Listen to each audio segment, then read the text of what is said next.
Hello viewers, this video is going to be about Kerbal Space Program and how to get started with the program, how to operate the interface. Supposedly in February 24th of 2023, Kerbal Space Program 2 is going to be coming out. There may be some of you that purchased the first game, you decided it was a little bit too tough for you, you were hyped about playing it, and now that the sequel's coming out, you're maybe interested in looking back at it again. There may also be a bunch of new players coming in because on January 5th to January 9th, the Epic Store will be giving away Kerbal Space Program for free. So if you have an account on Epic, I would definitely recommend heading over there and at least adding it to your library. If you decide you want to play it at some point in the future or after this tutorial, that will give you the opportunity. So we'll assume that you've loaded up the game, you're sitting at the main menu here, you're wondering what to do. We're going to start with a brand new game. And I have a number of games on here, but we're going to start brand new. We're going to call this one First Lesson.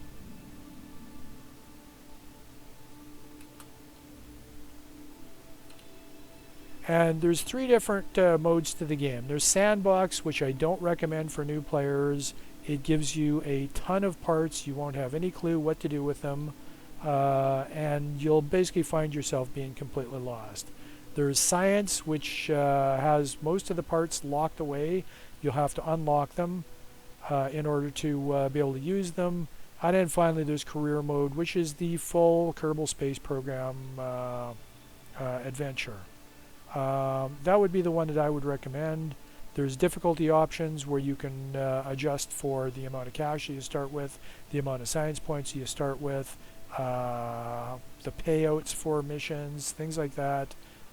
That's all fairly straightforward, but I wouldn't recommend necessarily starting with that. So we're going to do the normal mode here. So we'll cancel out of that. We're going to normal. We're going to start the game in career mode. After a short load, you'll find yourself looking at the main interface for Kerbal Space Program and wondering to yourself what to do. Once in a while you'll get one of these information windows will pop up.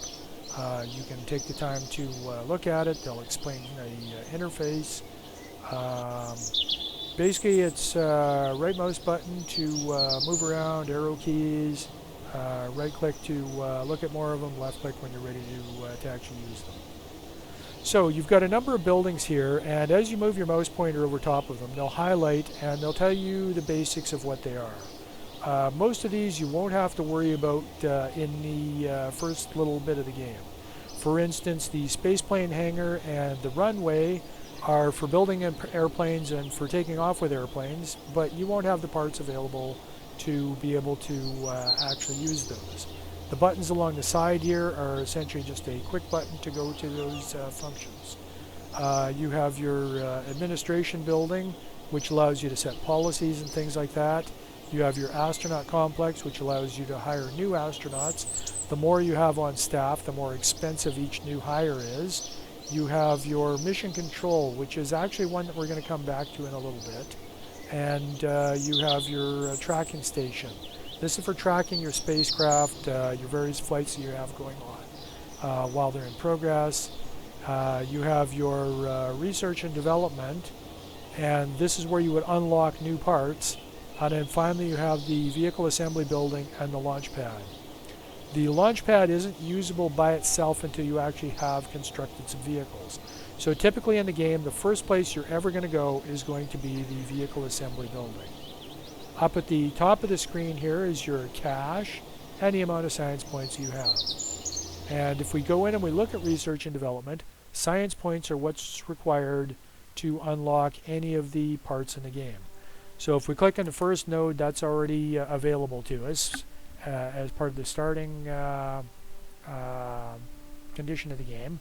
And these are the parts that are available. You have an EVA jetpack, you have fins, you have a parachute, command pod, a solid rocket booster, goo containment, and miscellaneous other parts. The parachute and the capsule are the most important ones. And then if you start playing, or as you start playing, you'll be able to unlock different parts. Liquid fueled engines, bigger solid boosters, liquid fuel tanks, or you can go down this path and you can unlock stuff like decouplers, temperature, like thermometers, antennas, things like that. These are all fairly important, but for now you'll just have to make do with what's in the starting part. So we're going to now go in, we're going to start collecting science points. So we go into the assembly building, and there's a little bit of instruction on here about how to move around in it, how to do things. Read those at your leisure. And on the side here is your tool panel. These are the various categories that you have laid out on this vertical section. Some of these ones are modded, so they won't be available in your game, like the Kerbal Flying Saucers. This is not a completely mod-free game, but I won't be referring to any of the mods in this particular walkthrough. So typically you would start with a command pod. That always has to, or generally has to be, your first item that you put into the game. So you simply click on it, it places a command pod in there. You can right-click to orbit around your command pod. Way out in the distance there, you can see the launch pad. And for now, this is basically all that we have. If you right-click on it, you can get some information about the command pod, who the crew is, what's in the inventory, and you can go into rename it, things like that. For now, you can also recolor it. For now, we'll leave everything where they were at stock, and right-click again will take that window away. Left-clicking on it will allow you to move it around inside the building. And you click once to select it, and it makes it movable, and then a second time to drop it back where you want it. And then, like I said, the right-clicking is your orbit. Your scroll wheel zooms up and down. If you hold the shift, it will zoom in and out. Okay, so now to get to a mission. Believe it or not, this is enough spacecraft to earn yourself some science points. Up at the top here, you can start over again, create a new thing. You can export your craft to Steam, although this is not really going to impress anybody. New spacecraft will essentially just clear out what you're doing and allow you to start over again. You can open a spacecraft you've already got saved. You can save this one, so we could call this first ship.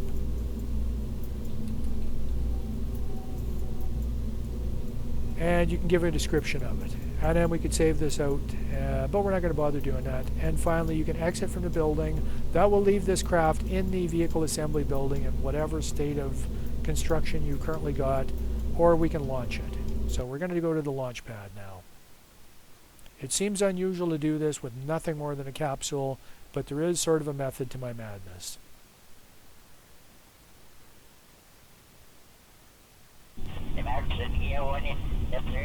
Alright, we've launched onto the pad, and if you left-click on the craft, you'll see that you have a single crew in there.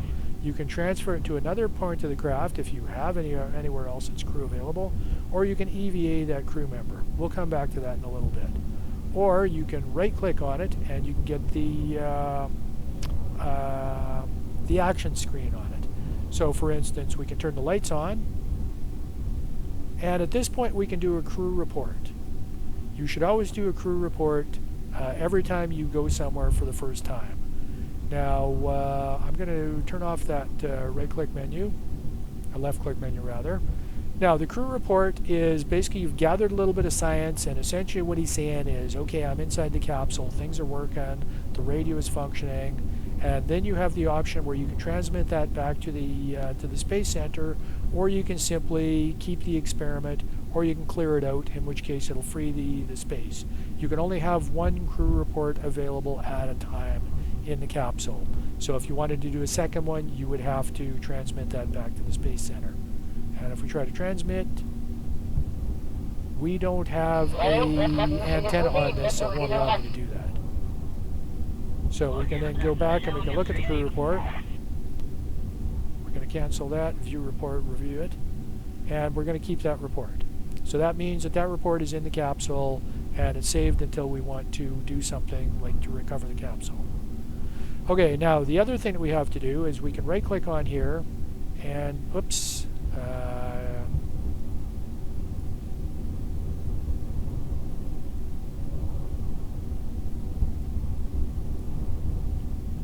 you've actually got to hit the hatch for a left click to work on that.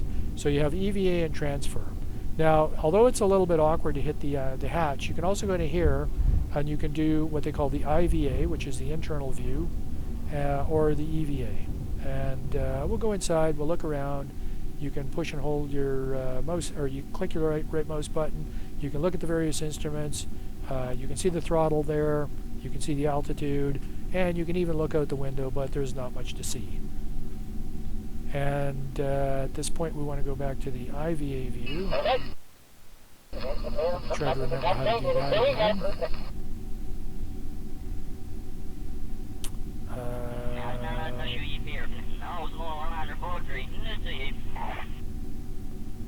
Right mouse is to zoom, or sorry, middle mouse is to zoom, and scroll wheel will let you adjust your zoom. How to get back to the external view.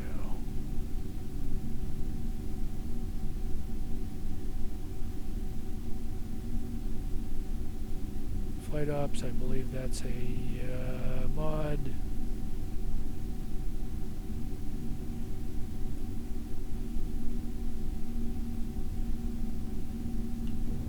Camera view, C for camera. Okay, it's been a while since I've played this thing. I have played it a lot, but you sort of lose the keybinds after a while. So what we actually want to do is we want to go to EVA. Now what this does is it puts the pilot essentially out onto the ladder. He's still hanging onto the ship, and at this point we can now right click on him, and we have the option to do an EVA report. And this is where 2.4 science, and he has no way to transmit these, so we're just going to keep this experiment. And we'll right click on that, and we can let go. I don't advise doing this in space, but we can let go, and we can walk away from the craft. We can come back to the craft. But this is all giving us science, because all we have to do is get off of the launch pad here, and we may be able to take a surface sample.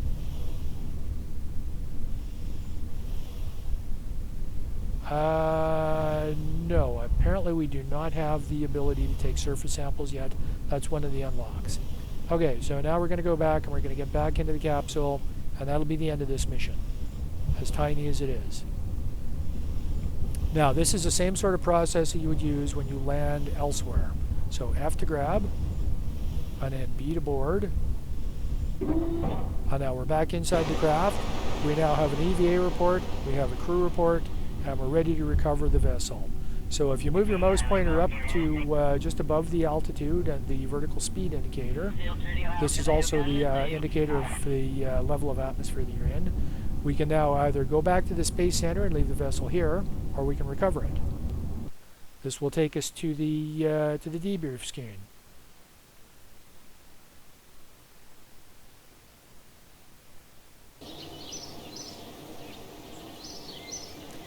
At this point, it'll tell you that we've earned 3.9 science points, and it'll tell us that we're what they're good for, or what they're worth.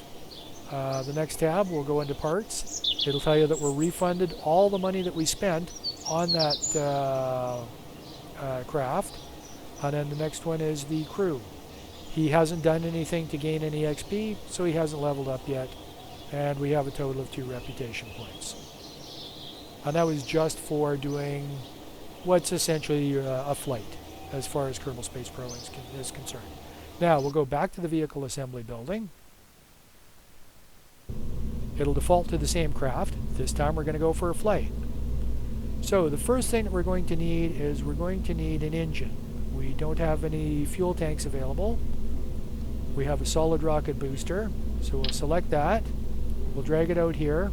And you'll see these little green and black balls on those. Those are the attach points. So it'll basically snap to those attach points when you get close to it. There's, I'm just going to move this down. There's one on the bottom of the capsule, and there's one on the top of the capsule. So we're going to snap that on. Now we have an engine attached to the capsule, and we're going to scroll down the list here to utility, and we're going to want a spacecraft. We're going to want a parachute, sorry. we're going to want a parachute for our spacecraft. So we'll select that, we'll snap it onto the top of the spacecraft, and we can now resave the ship as ship 1, our first ship. Okay, so now we have an engine, we have a parachute. And we also have the beginnings of the staging stack. The way that this operates is the bottom sections on here will be the ones that are triggered first, working your way up the craft. So if you had a multi-stage craft, the one at the very top is going to be the last one that triggers, the one at the very bottom is going to be the first one that triggers. So now let's go back out to the launch pad.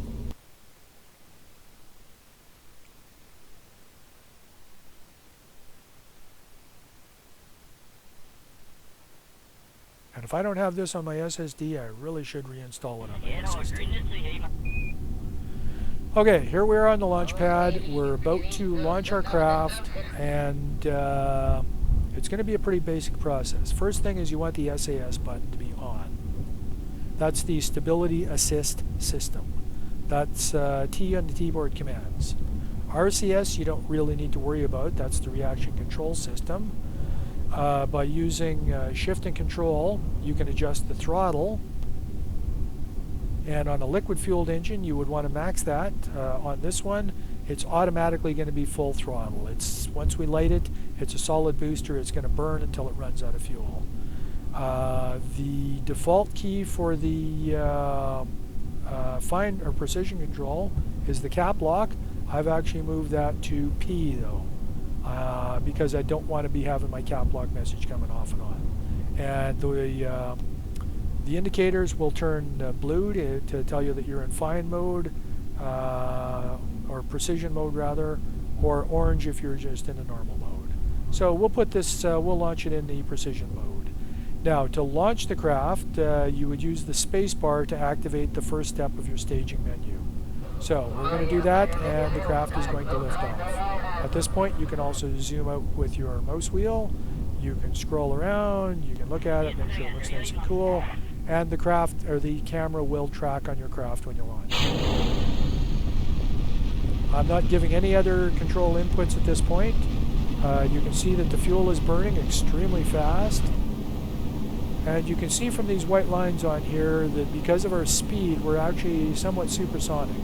So we're not going to get the altitude we could get out of it simply because we're wasting too much of the fuel pushing through the air. But we did get up to 12 kilometers, possibly as much as 15, 18 kilometers, maybe 20 kilometers if we're lucky. On here we've got a message that we've done our world's first milestone. And that's that we've beaten our fuel, or our speed record, we've launched a vessel, we've beaten our altitude record, we've beaten our speed record again, altitude, and so on. So we're just going to trash that. And our vertical speed is still going up at about 100 meters per second. We're at 22 kilometers. You can see it's a long fall to the ground. And there's not really much point in deploying the parachute at this point because now we've started falling. Our vertical speed is going negative. Our speed is going down. So at this point we can use the space bar and we can deploy our parachute. Now you see that nothing has actually happened because we haven't gotten to the point where the parachute is going to hit the deployment altitude.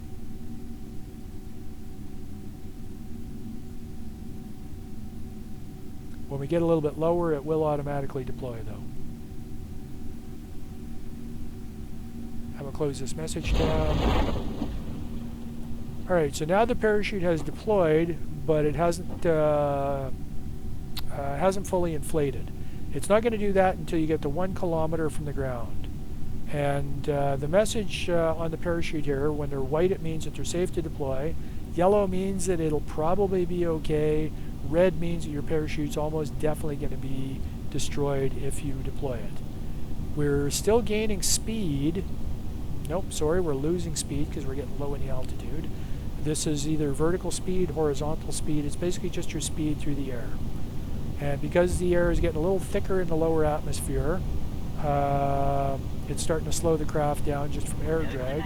When we get to 1,000 meters, the parachute will fully inflate, and it'll start to slow us down.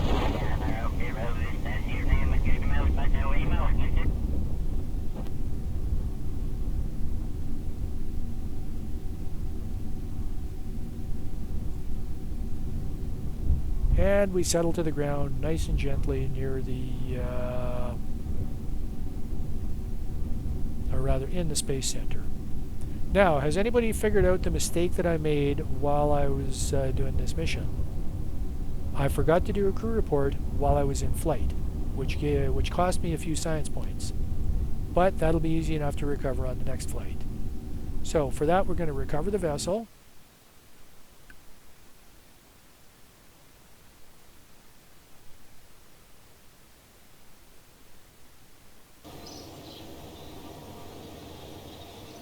We got 5 science for that. We're up to a total of 15 now. We have all of our parts that we've recovered. The only thing we haven't recovered is the solid fuel that was in the booster. So we get back most of our money, and we're now up to 100,000 because we've gained a bunch of money for all those milestones that we accomplished. And the pilot has gained 1 XP point, but that's not enough for him to level up yet. And that was basically just for doing a single flight. And now our reputation has gone from, I believe it was 2 on the previous flight, to 16.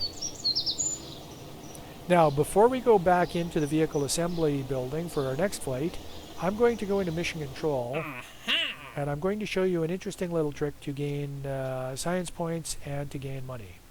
And that's by looking at these missions here. Some of them are for testing equipment.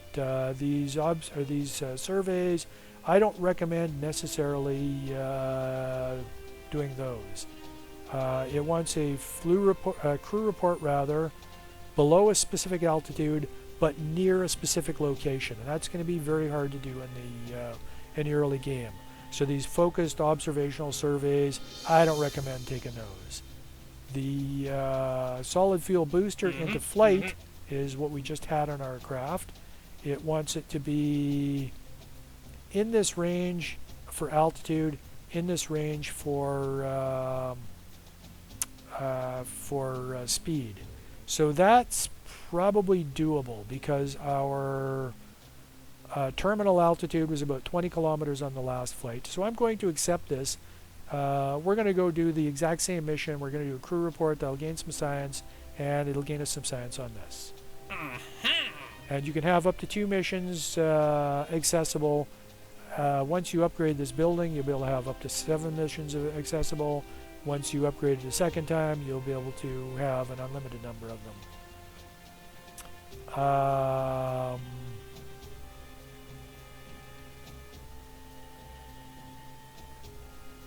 And another good one is to test this booster. And this wants you to test it at this altitude, which is just at the verge of space, 66 to 69 kilometers. Space starts at 70, at between 630 and 720. Now the thing about these equipment tests is they actually loan you the equipment even if you haven't unlocked it yet. So we're going to accept this contract. And we can only take 2 contracts for now, so we're going to go with that. We're going to go back into the assembly building, and we're going to make a change to our previous rocket. Now we can go in and we can look at engines. We now have the Hammer solid fuel booster. That's the bigger one. And we now have the missions available that we can look at in the various tabs down here. Let's see, contracts. Take the Flea solid fuel booster. So this time we're going to modify the Flea, and we're going to give it a thrust limiter at about 50. And we'll close this window, and now we're going to look at the Delta V specs for this craft. Plus, nope, that added a new stage to it. That's not what I want to do. Nope, that's not what I want to do either. Show all. That's what I'm looking for. we'll hide the delta V. Okay, so what we're looking for is this thrust to weight ratio. We want to lower this to about 2.1, which will give us good acceleration, but it will make the burn last for longer. If I set it to maximum thrust, you can see that my burn is only 9 seconds, and my thrust to weight ratio is 6.81, which is way more than I need. I can drop it down until I get to about 2, and now I get a 28-second burn. So I'm pushing less hard but for longer, which causes me to not accelerate quite as fast in the low atmosphere, which causes me to have less drag and will hopefully get me a little bit higher on this flight. So we're going to save this craft again, and we're going to launch again. Same engine, same craft. This time hopefully I'll remember to do a crew report in flight.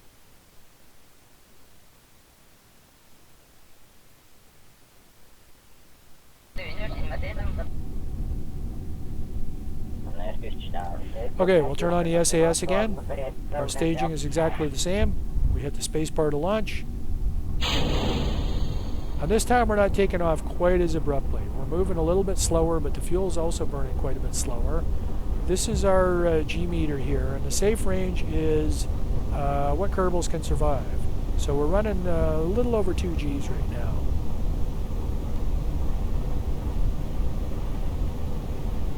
We are going supersonic.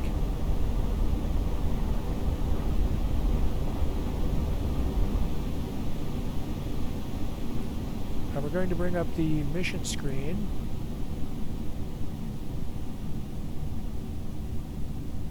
And we need to get to 16 kilometers before this is going to become active to be able to complete the mission.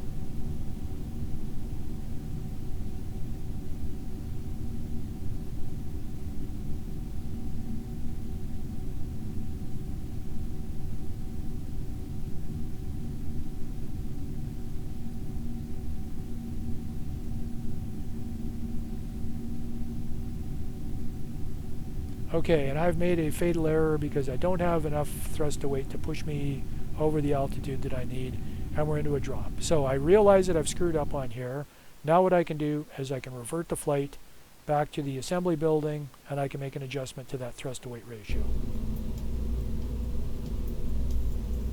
So I'll turn it up to maybe 50%.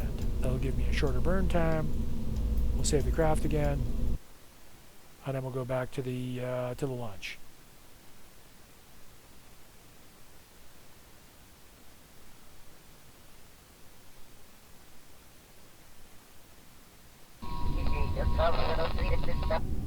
SAS is on, spacebar to launch, and we're still not touching any of the direction controls. We'll bring up the contract again. 3 of the conditions are met, 4 of the conditions are met. I just need altitude.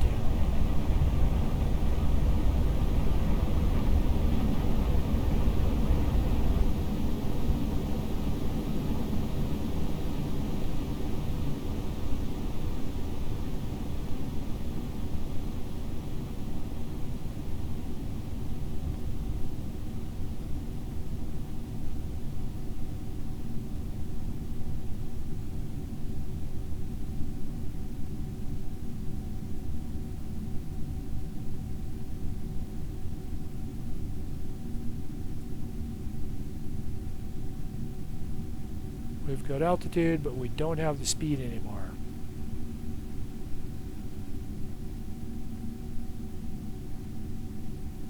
So unless we get a lot of altitude, which we're not going to, we're not going to be able to recover this one, so we're going to need more thrust to weight, revert to the assembly building.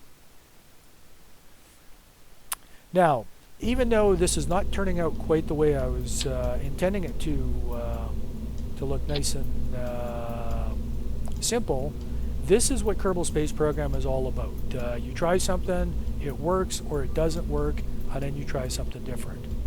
So we'll save it again, we'll launch it again. Actually, we're going to go to 75%. Save, launch. And most of this game is simply trial and error to see what works and what doesn't work. And remember, we haven't bought any of the upgraded parts yet. Okay, SAS. Launch. Conditions.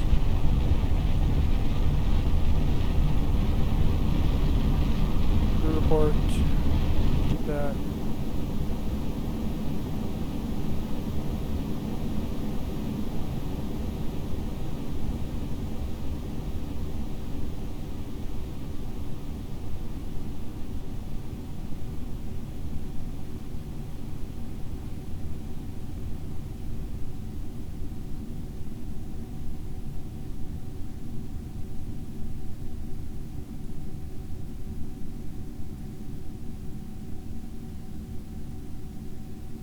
And we've now done our contract. And we've done our crew report, so we're going to get a little bit of science for the contract, we're going to get a little bit of science for the crew report. And some of these are to test it, where you actually have to select the engine or whatever, and you have to click on the run test option of it.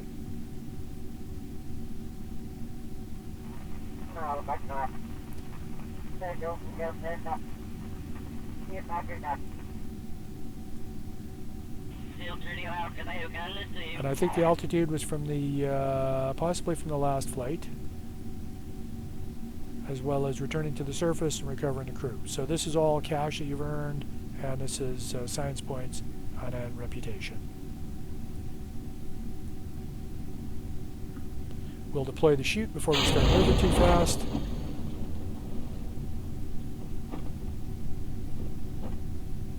And I don't believe the chute will deploy up in these darker sections of the atmosphere here. You'll need to be into one of the lower ones. And these have to do with the density of the air.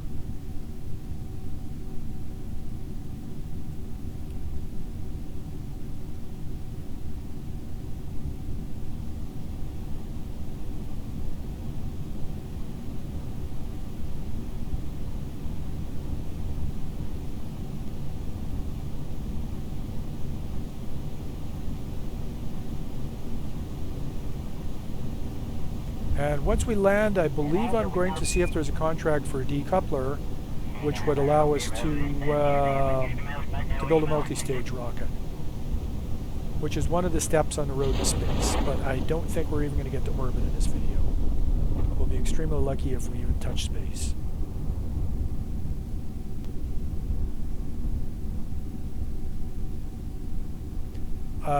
This is for a mod called, what is the name of it now? Transfer Window Planner. This is stock. It shows the resources that are still in the ship, my monopropellant, the electric charge, and any solid fuel. Messages. Here we have missions to run. Here's our science, our reputation, and our money. This is Delta V information with regards to the staging. And I believe these other ones here are going to be mods. I know that this trajectory indicator is.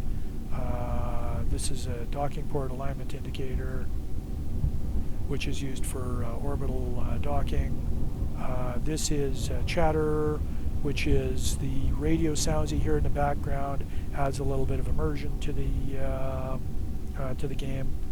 Okay, so we've hit the ground again, or landed again. We're now ready to recover.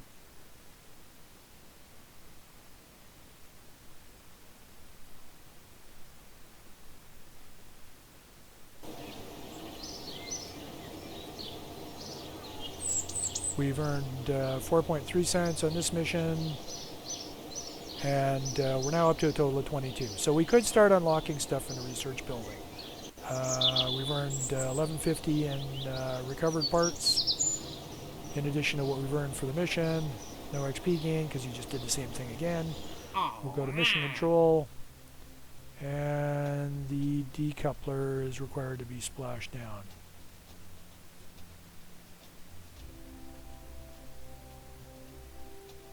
But we're going to take that anyways.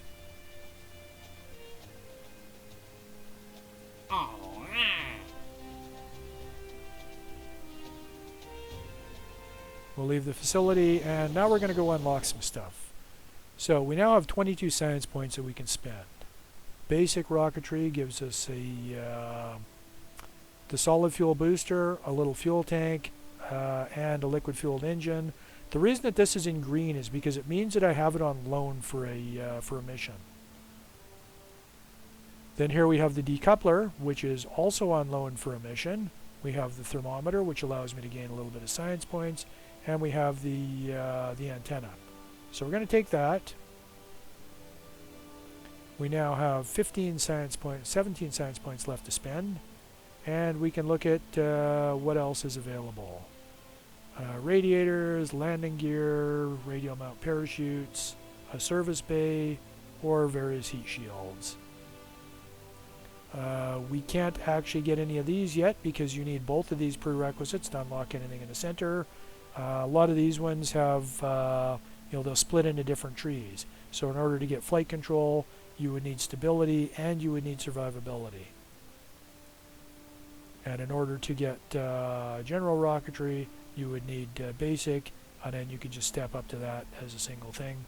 That gives you bigger solid boosters, bigger liquid fuel tanks, and another liquid engine.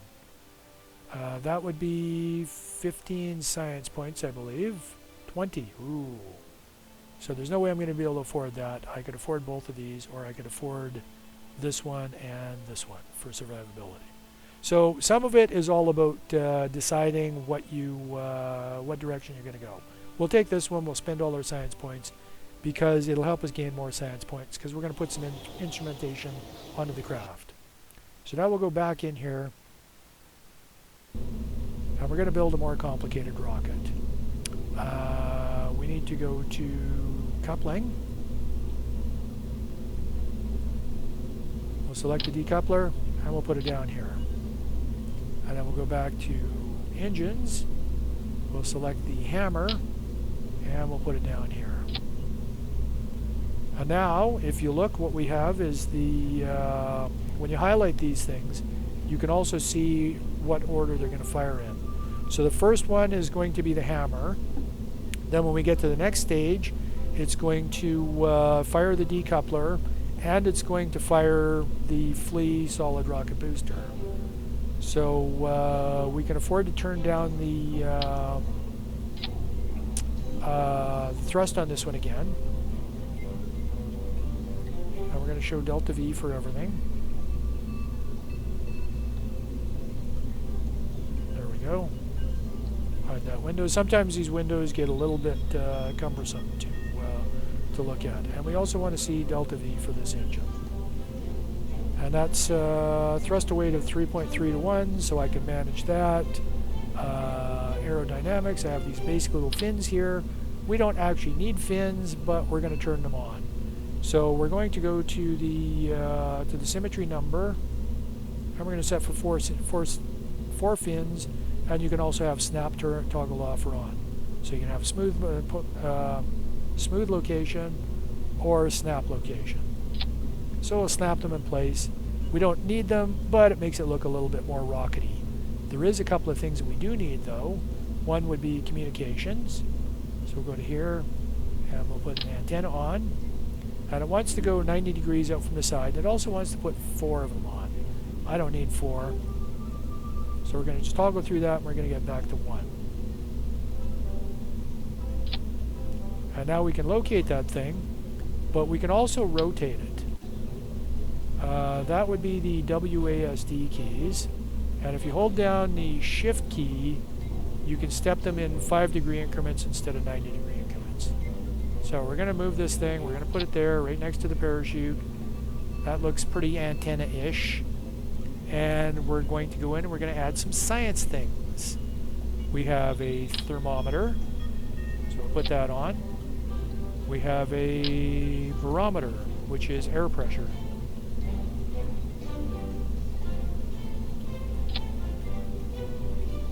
And we're going to hold off on the liquid. No, actually we're going to put the mystery goo as well. And I'm going to put that on the bottom stage because we're going to use it on the launch pad to start with. just move that down a little bit. And then we're going to transmit the results from it. So that'll be our first craft. We know we're going to kick this loose. It is going to throw the craft off balance a little bit though. So we're not going to launch straight up this time. It's going to have some drag and it's going to have some weight that's off the center line. So we'll launch that one.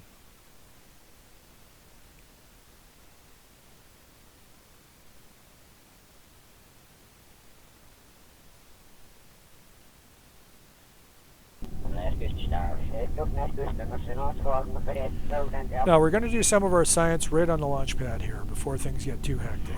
So we'll click on that and we'll observe the mystery goo. And that's worth 3 science. But we're going to transmit that data.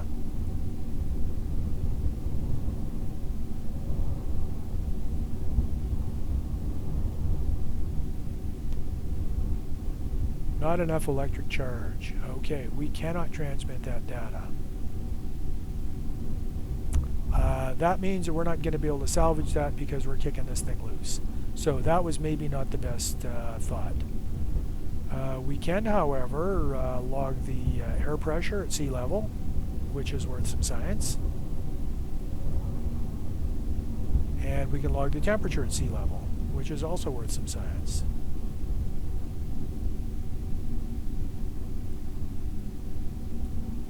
And at this point, we are turning on SAS and we're ready to launch.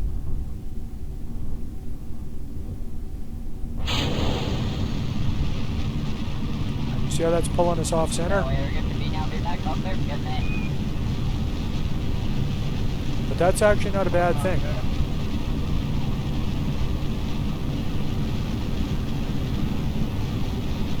We're almost out of fuel, so we're getting ready to hit the space bar to stage again.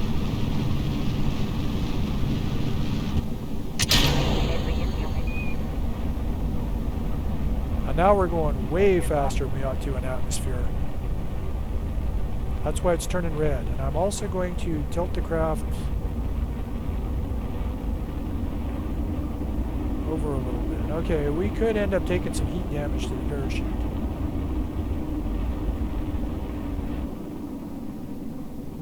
Alright, we've burned out, but we're going definitely a lot higher than I had anticipated on this flight.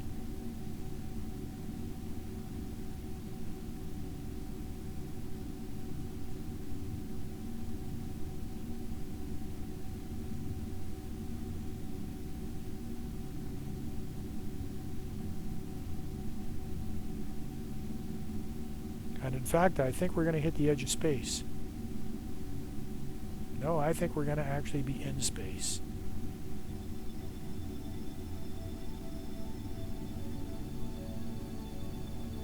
Okay, which is worth a crew report. And we're going to keep that because I don't have enough power to transmit it. And we're also going to redo the temperature. We're going to overwrite it because in space is worth more than on the ground. And the same thing with the barometric pressure.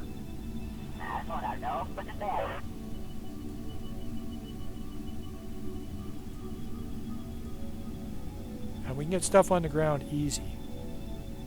So we're 100 kilometers, and this seems like a good time to go to the map screen. Now the map is accessed by the M key, and that gives you a prediction of your trajectory. So you can see we're going to land in the ocean over here, and we have not yet hit the high point of our orbit. The problem that we're going to run into is that we're going to be coming in extremely steep, which is going to not bleed off enough of our speed, and our parachute may not actually be functional. But we'll find out when the time comes. There's other launch sites on the planet that you can see from the map view. And because we got a little bit of time to kill, you can also zoom way out. We have the moon out here. We have our second moon, which is way out, which is Minmus. We can zoom out even further. There's Kerbin's orbit. We have Eve, which is the second planet from the Sun. It's a very thick atmosphere, similar gravity to Kerbin. We have the first planet to the Sun, Moho. Hot little ball, no atmosphere. Way out here we have Duna, which is the fourth planet. Light gravity, thin atmosphere. And then we have Dress, Jewel, and finally way out here Elu. So they're sort of correspond to the various planets in the Earth system. However, it's all on a much smaller scale. Much smaller scale and shorter distances, lighter gravity, things like that. Now, we have not yet hit our apogee, which is the high point of our orbit. To see that would require an upgrade to the tracking station.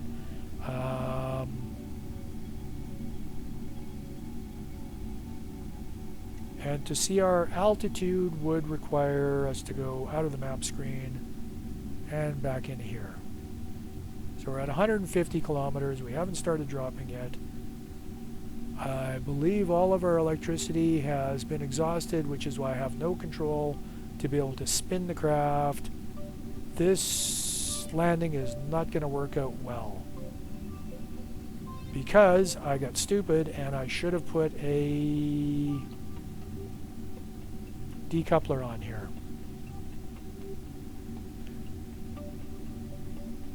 So I know for a fact that this flight is going to end with a crash. We could do the exact same flight. We could choose a different trajectory. We could still make it to space. That might be a smarter thing to do. Or I'm just going to fast forward the time a little bit and I'm going to show you what's going to happen.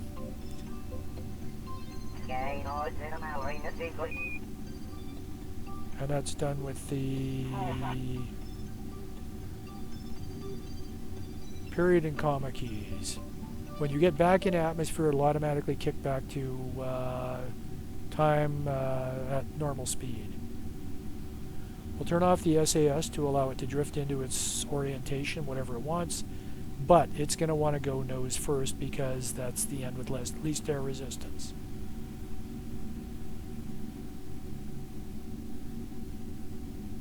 And that's not going to be good for us because that means we're not going to bleed much speed going through the atmosphere. We're also going way too fast to deploy the parachute. And the parachute's going to start taking some severe heating.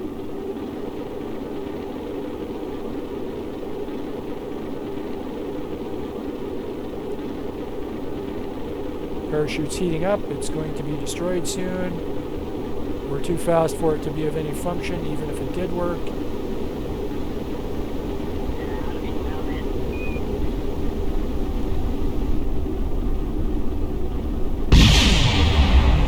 And that flight ended badly. But we can revert that to the assembly, to the launch actually, and we can, no, actually we'll go to the assembly building. Because I made a couple of mistakes on that. The goo container, because it's down here and we don't have enough power to transmit, we don't have batteries, is actually not helpful in this launch. So we'll just get rid of that, we'll resave, we'll relaunch, everything else exactly the same.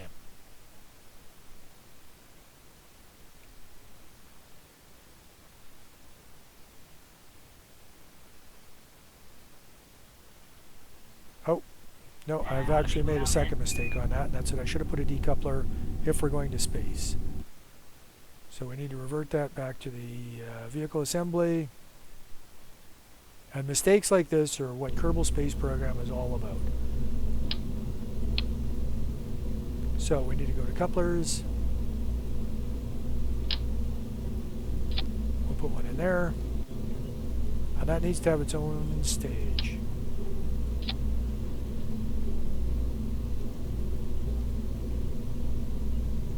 So this decoupler plus this engine into their own stage, then another decoupler to separate the capsule, and then finally the parachute. And we'll save that, and I will show you why this flight's going to work so much better.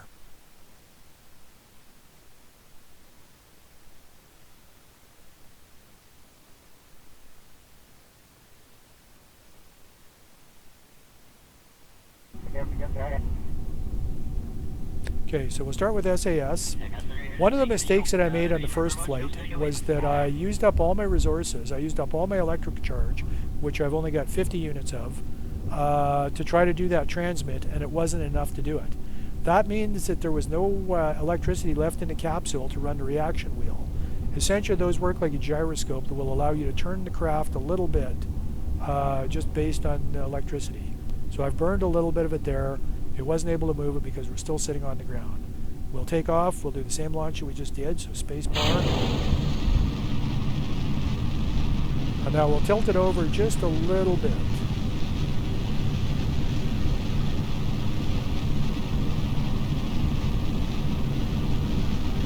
It's not going to tilt very much because of the speed that we're traveling at, and because those fins are making it act like a giant dart. Now we're also going extremely fast, so I'm going to let it bleed some speed off and get me more altitude before I go to the next stage. Now the craft is much lighter, so I can angle myself over. And I'm angling myself to the east to use the planet's rotation in conjunction with the craft's speed.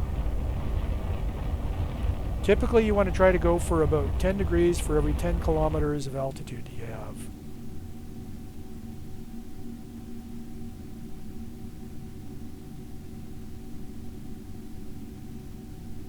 Now we've still got a lot of upward velocity. I still think we have enough to get to space.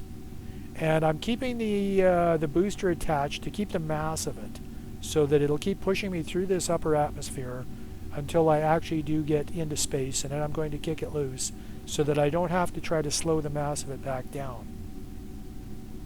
You can see that I burned off a little bit of my electricity. I've burned off all of my solid fuel. I've now hit space. I can redo my crew report. And I can save that. I can redo my temperature report. I can save that data. Barometric pressure, I can redo that one. Save that. I'm still going up at a fairly high speed. And now what I'm going to do is I'm going to kick the booster loose. And now it's just the capsule. And if we go to the map screen, we can see that I do still have some height to go, probably another, I'm going to guess 30 kilometers or so from this altitude. So I should cap out at about 130 this time.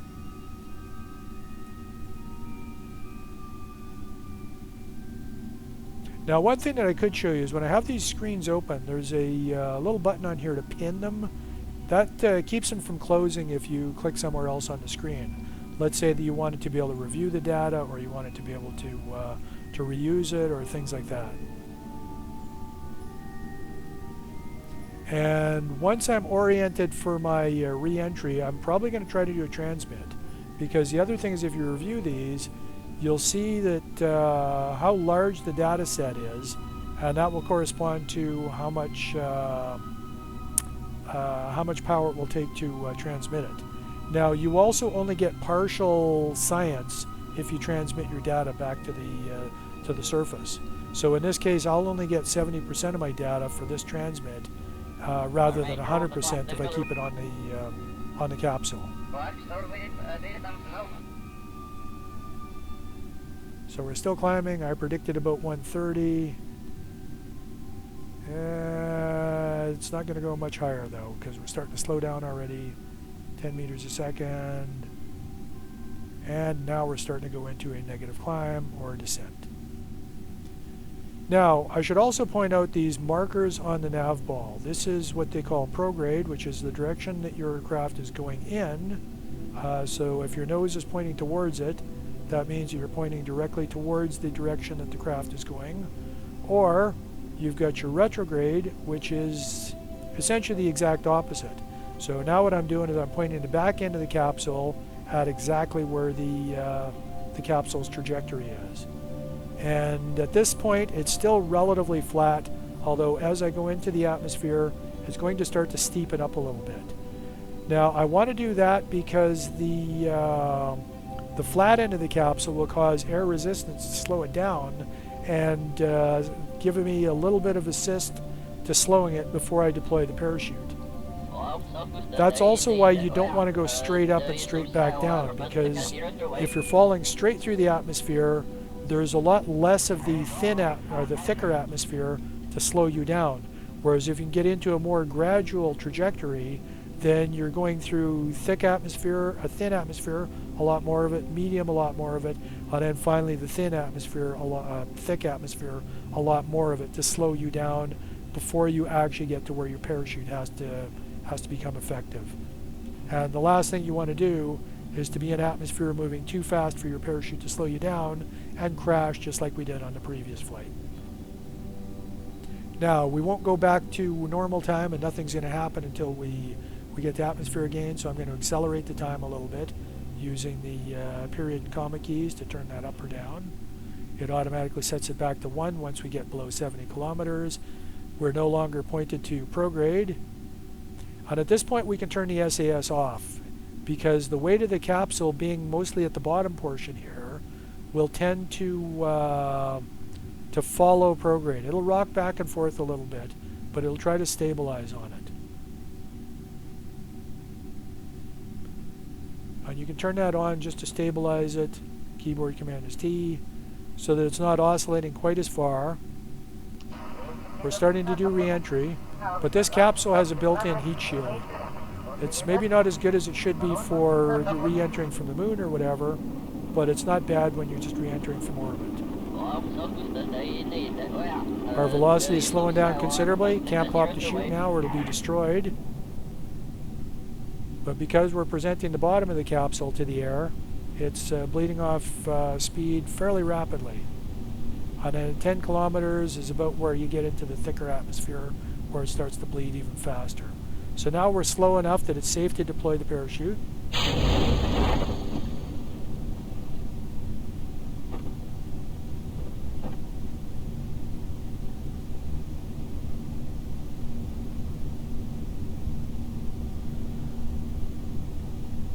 And at this point, we're just waiting for the long fall to the ocean.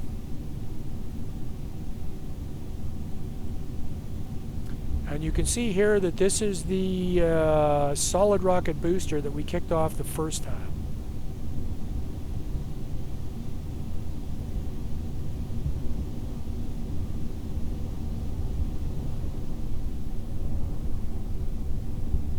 And we can unpin this. We're not going to need it again. Parachute inflates at 1,000. Slows us down, and you can adjust that inflation altitude. If you wanted to, you could turn it down to, say, 700, and then you wouldn't have this slow trip. But you have to be careful that it actually does slow you enough to keep you below your destruction speed for the craft.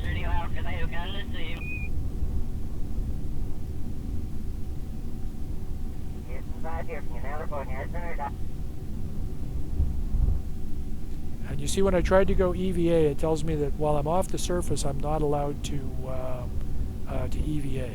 I should be able to do it when I actually splash down in the water though, and that will give me another EVA report that's worth more science to unlock more stuff.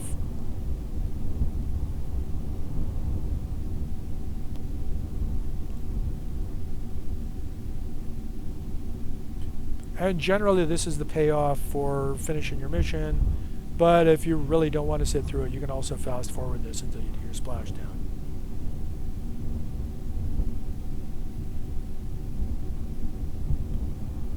I would advise going to normal speed before you actually hit the surface though, because having it accelerated can screw with the physics engine a little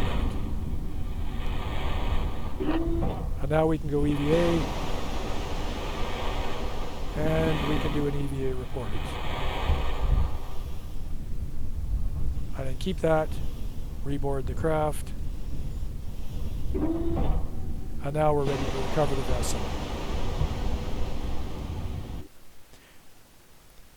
Now this time we're going to lose the money that the boosters cost, not just the fuel inside them.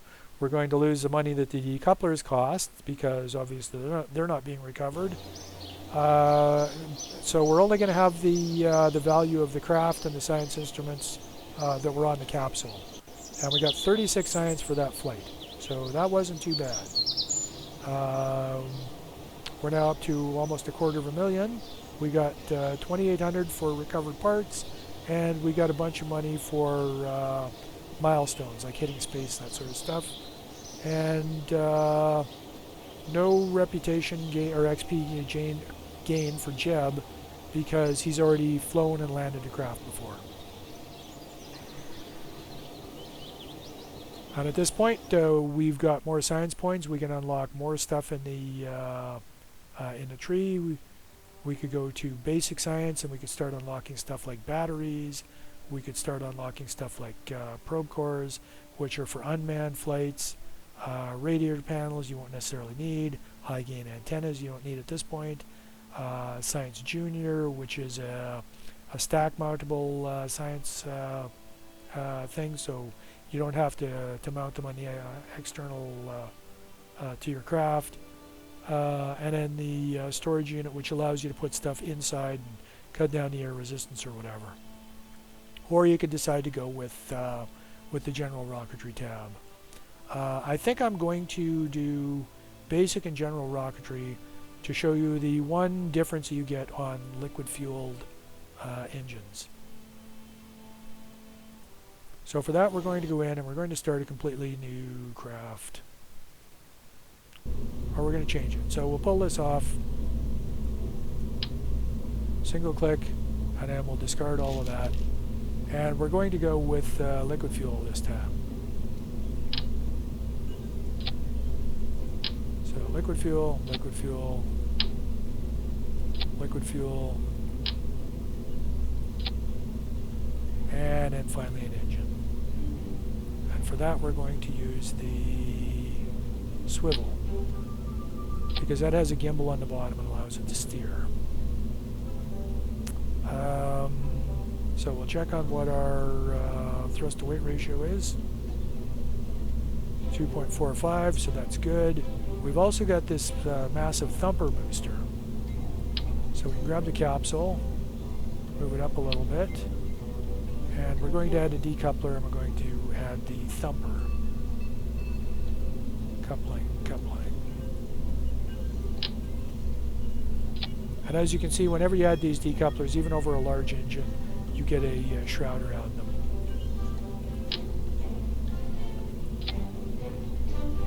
And this has a thrust to weight of 1.75. So this will get us off the pad.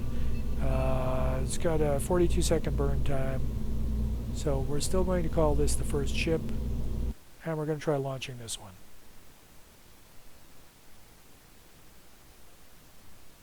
Now everything is going to go pretty much the same on this.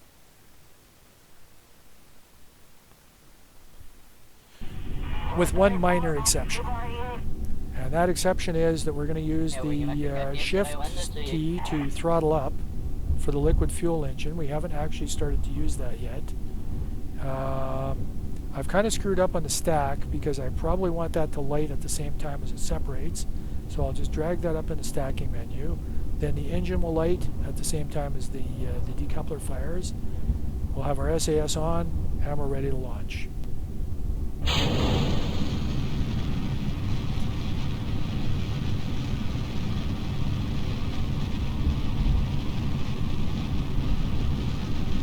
I'm using the D key to tilt myself slightly towards the east to get my beginning of my gravity turn. And once again, that's about 10 degrees per 10 kilometers.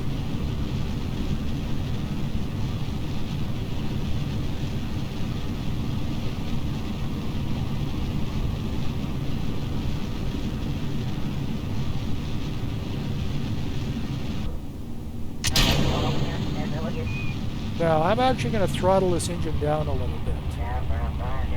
That's the control key. And it also has better steering.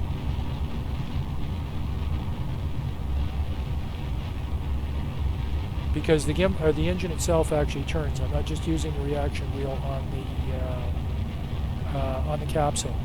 And the reason I'm throttling down is because I'm trying to get out of the thick sections of the atmosphere and still have fuel left over when I actually get up into the upper atmosphere. Now I'm getting up to where it's getting pretty thin now.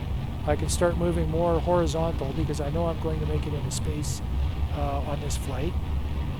I still have a ton of fuel available.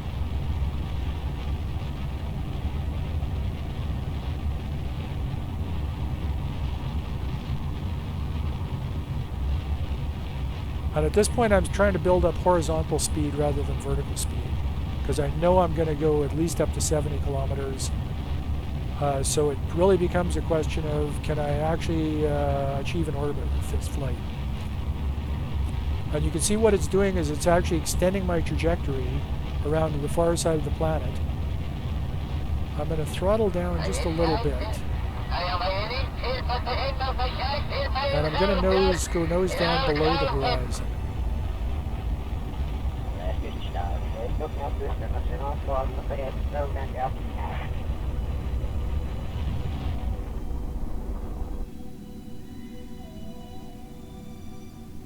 And this is not going to make me to orbit. What I'm going to do is I'm going to wait until I get up to the high point on my orbit, and then I'm going to burn a little bit more to extend the orbit. But because I've allowed this to climb up too high, it's not going to circularize that orbit into an actual miss the atmosphere type of thing. The best I can do is to try to extend it to the point that maybe I come down back on the light side of the planet instead of the dark side.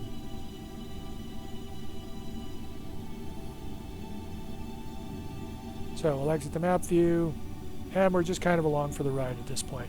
I still have a little bit of fuel left over, which translates to a little bit of delta V. And essentially what delta V is for the size craft that you currently have and for the weight that it has, this means that I can change my speed by 200 meters a second. Well, 213 meters a second.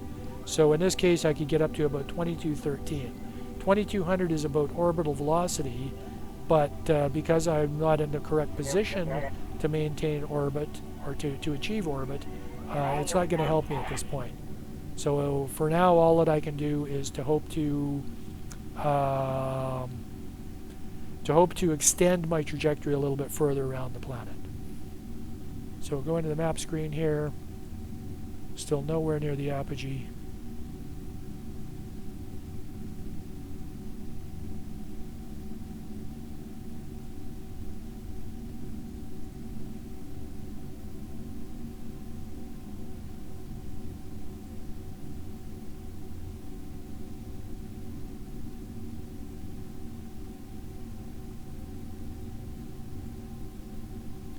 Set the speed back to normal. Now, when your trajectory lines up with the marker here between sky and ground, that means that you're pretty much at the highest point on your orbit.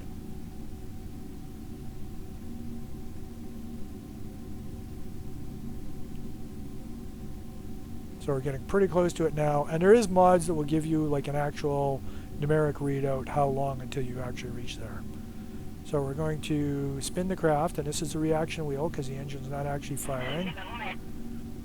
We're starting to lose our vertical speed. We're getting very close to the line here between sky and ground where we start to head back down.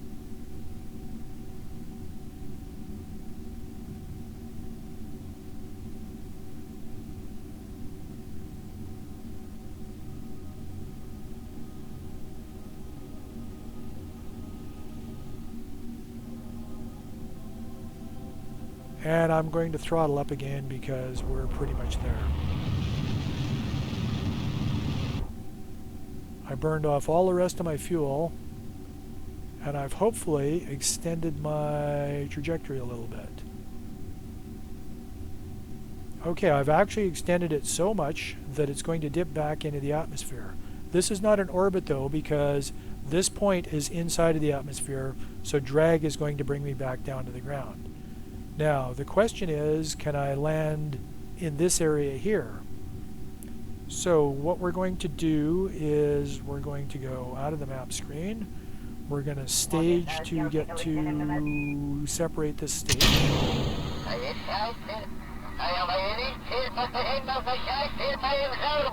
And if we go to the map screen, we can see that we're approximately half an orbit away from the low point on it. So we're going to keep our current orientation, because by the time we're half an orbit away, it will be our tail that's facing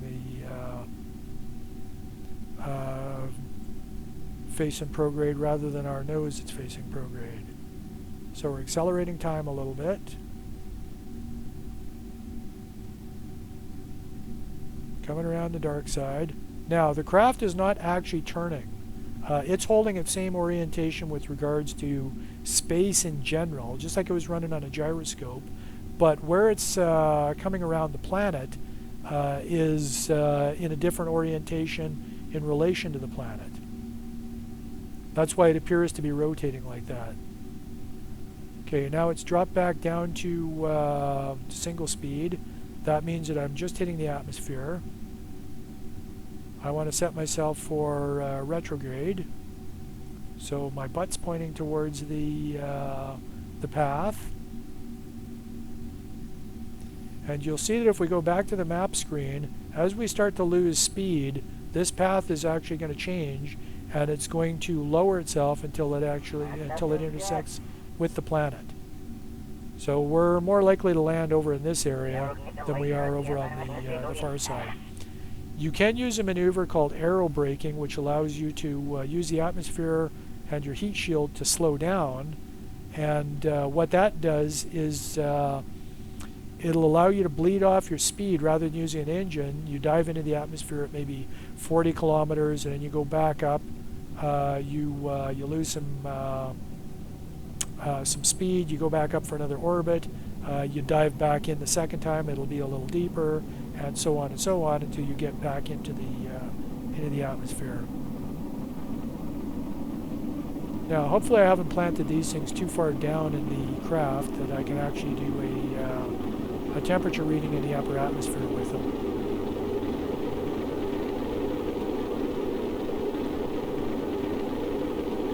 Temperature and pressure, rather.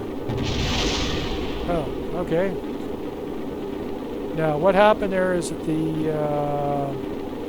the gauge was probably mounted a little bit too low, and I ended up destroying it through the re-entry heat.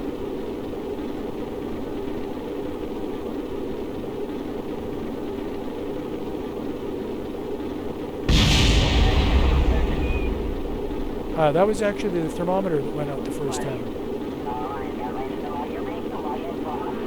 And I'm going to turn off the SAS and just let it settle into its own position. Now, what I should have done is I should have mounted both of those instruments a little higher on the craft. I can do a crew report from the upper atmosphere, though. And we had a lot more speed, so it's taken more time to burn off the velocity than our first trip up to orbit. Or up to space, rather. We haven't been to orbit yet. Now, if we check the map screen, you can see that it's re-predicted our path. We're coming down in the dark side. We're probably going to land on this continent here, although we might come up short and land in the ocean. If we do land on the continent, we can do another EVA report. We've already done one from the ocean, though.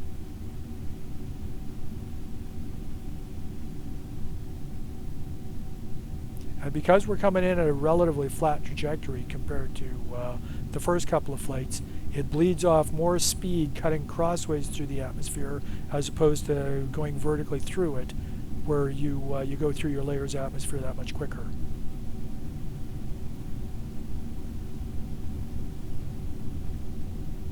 And it looks like we're coming down in the ocean. There is no wind modeled in the game, so you can't deploy your parachute, hope that it blows you over the ground. At this point we can deploy. It's not going to make any difference to where we land. We'll accelerate time a little bit just so we don't have to wait quite as long to get to the ground. I'm going to take it off for the parachute inflation just because I don't want it to glitch the physics. And then I can turn it back on to get me a little closer to the ground. Although when you're new to the game, a lot of it is you just want to look at the scenery. It's like, ooh, I've done a trip to space. That was pretty cool. You know, like, let's admire my accomplishment.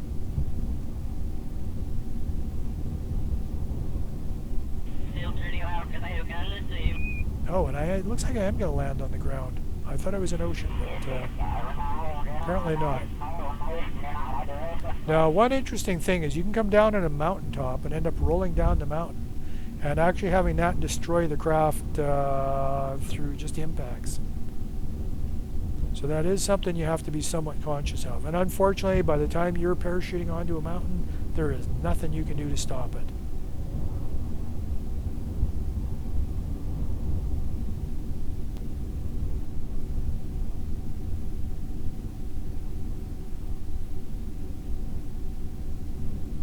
So we get to the ground, we do an EVA report.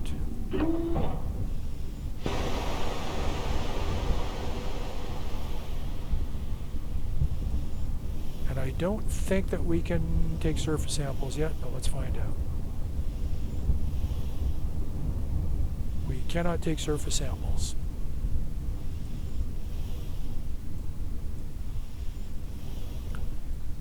But that brings us to the next portion of the tutorial, which is how to do upgrades to buildings. So we recover the vessel.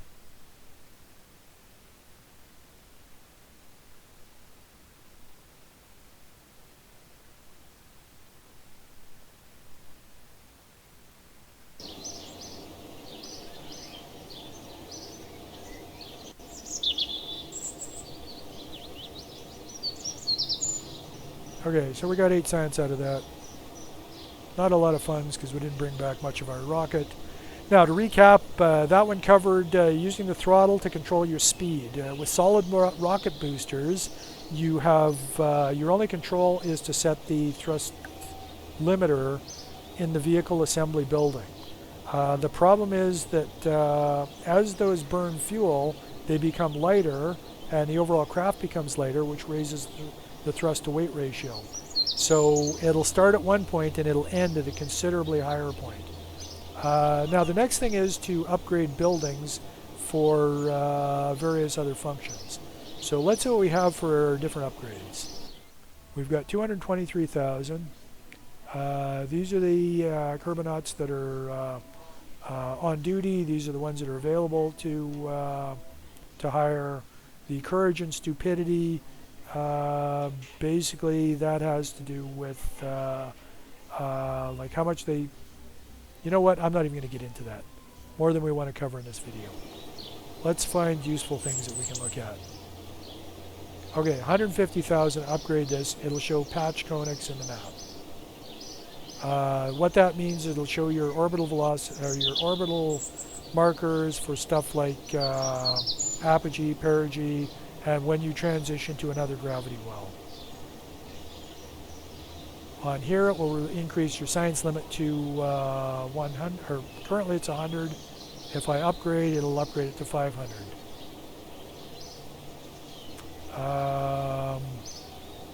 Oh, and if I upgrade this, it will also allow for surface samples. However, the upgrade's 450,000, so I can't do that. The astronaut complex, if I want to upgrade that, I right click. They can get out of the craft in other places. They can do EVAs, they can plant flags. Flags are worth XP. And EVAs in space are worth XP, are worth science and I think XP as well. So that's actually a pretty good one to have. We'll come back to that. 7 contracts if I upgrade this one. And I could actually upgrade 2 of these buildings. Administration building, I can have strategies. And I haven't talked about strategies, I'm not going to at this point. Upgrading the launch pad, that basically just allows you to do larger vessels and heavier vessels. Right now I can only go up to 20 meters tall and 18 tons. This will allow me to go up to 140 tons, 36 meters tall. And vehicle assembly building is maximum number of parts. So for now, probably the most practical upgrade would be EVAs. So that's 75,000, and the second most practical, whoops,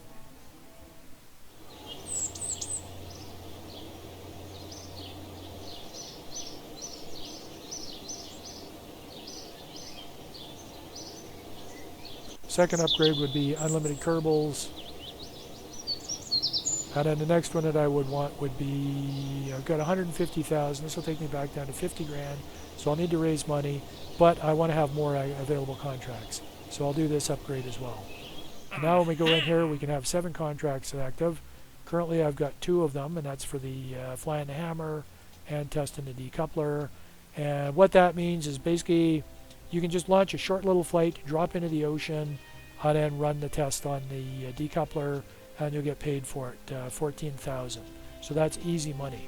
Now the other thing about these contracts is that most of the time there's a cash advance to testing them. So for instance, if I take this mission, they'll give me 11 grand just for taking the mission, and another 28,000 for completing it. So you can use this in order to raise money to cover your costs. For instance, I could probably take enough in advances to cover the 75,000 that it cost me to upgrade this building.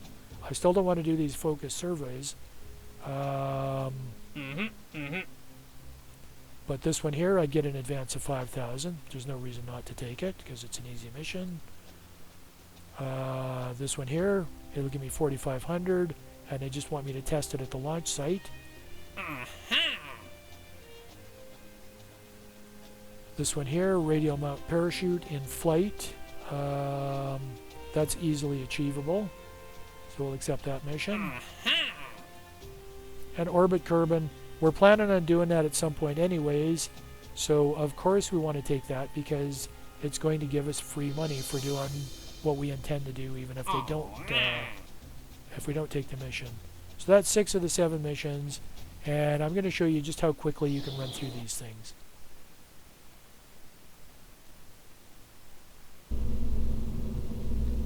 So first ship, we're going to save this, and then we're going to make a new ship.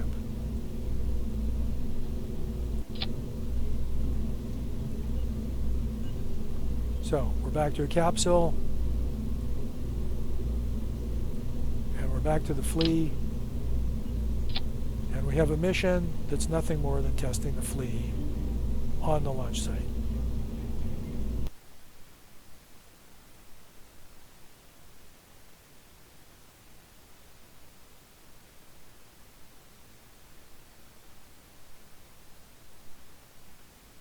And that doesn't even mean lighting the engine, that just means you click on it and you choose the test part. Run test.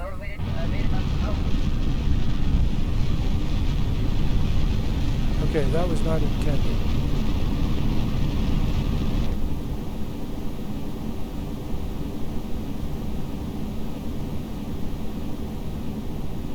Okay, smart thing to do would have been to put a parachute on this thing. And in fact, since we have to revert this anyways to not die, we'll put a parachute and we'll put a decoupler on it. So we need utility.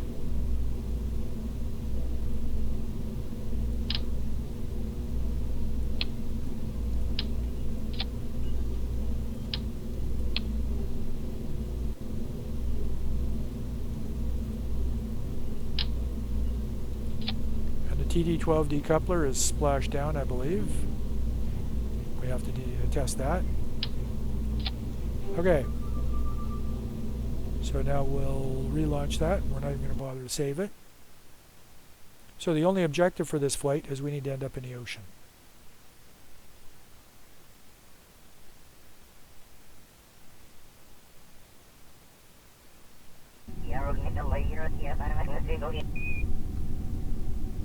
Turn SAS on, click on that.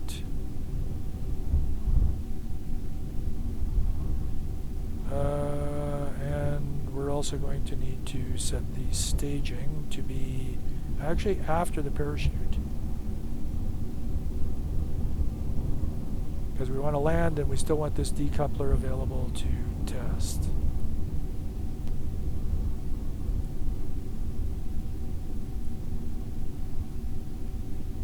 This one we don't need. Okay, so we'll run the test.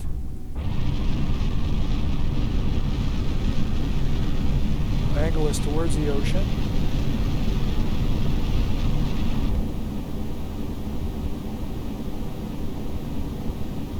And I'm going full east with the D key. Moving way too fast for the parachute to be useful. I'm trying not to get a lot of altitude out of this flight because I want to stay where the atmosphere is nice and thick, and it'll slow me down better. Parachute's usable at this point, so I'm going to deploy it. It's not actually going to show as being deployed.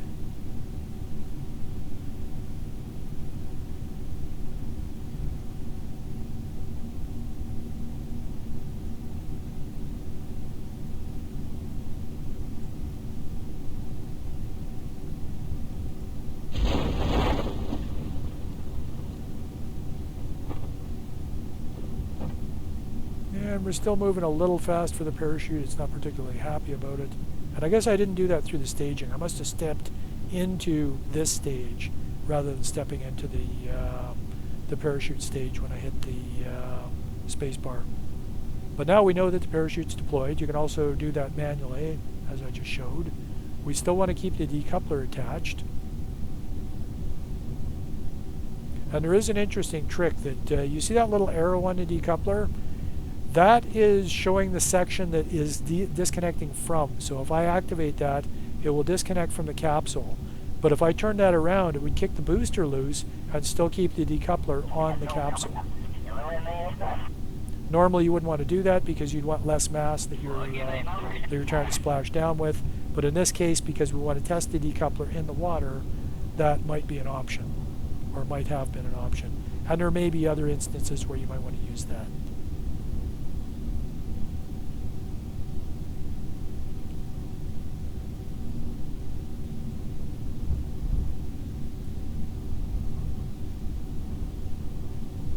And these are from the previous flight.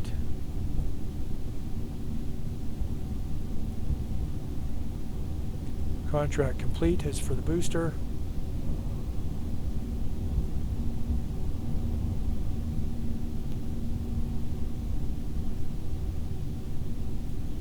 And you just click on these things if you want the thing to go in or out, if you want the message box.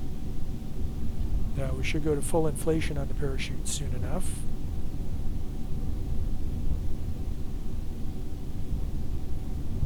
Because I'm dropping like this, I am moving extremely slow. Because SAS is still turned on.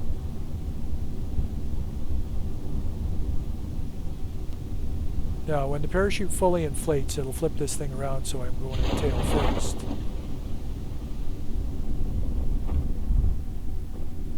But because the capsule has more weight and the engine has more drag, that's why it tended to go nose first before.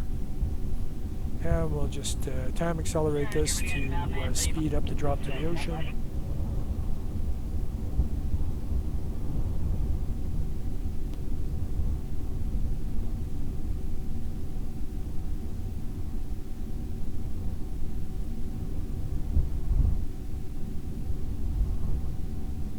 Go back to normal speed for the actual splashdown.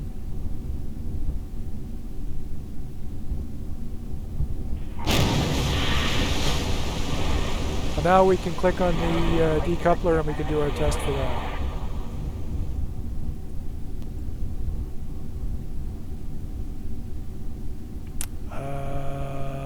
Okay, since there is no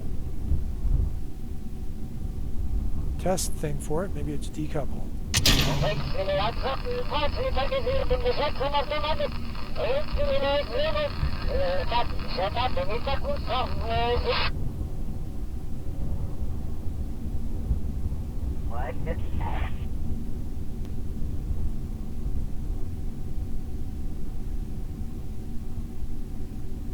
Oh, activate the part through the staging menu.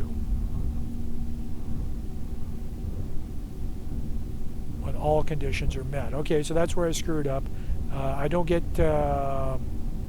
credit for that because I did it clicking on the part instead of through the staging menu.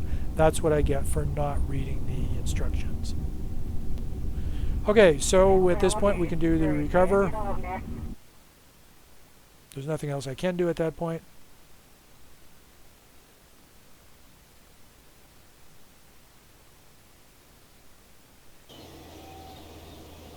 And then I could either rerun that same exact mission or try a different one. Anyways, that shows you a little bit of an overview of Kerbal Space Program, how to do basic rocket launches with it, how to purchase research parts, how to make a little bit of money, how to choose contracts to get your money and your science points, and a little bit about how to fly.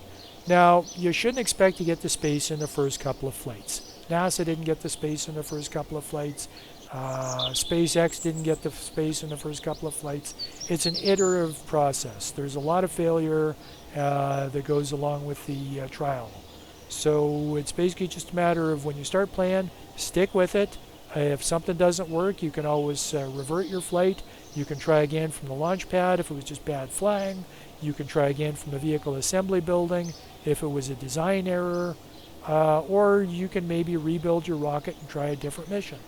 And if you decide you want to get into airplane parts, those are available to unlock through the tech tree as well.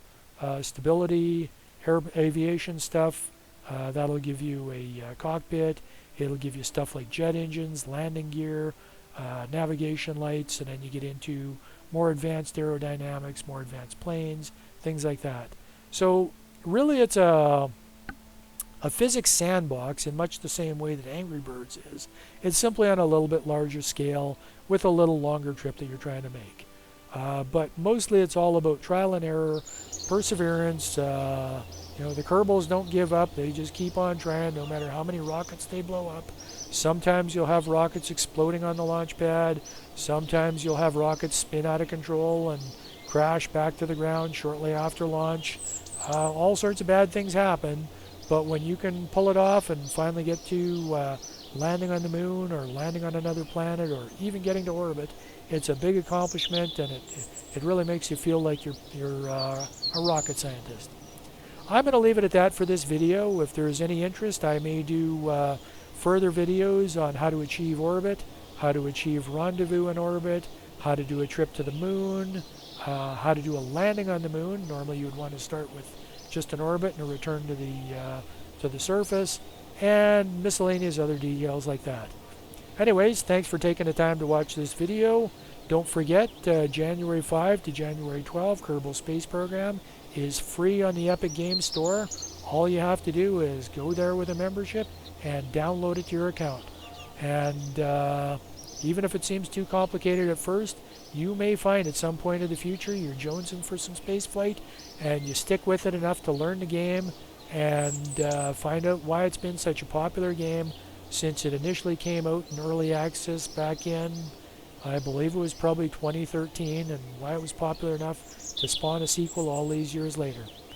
Anyways, thanks for watching, and we'll see you next time.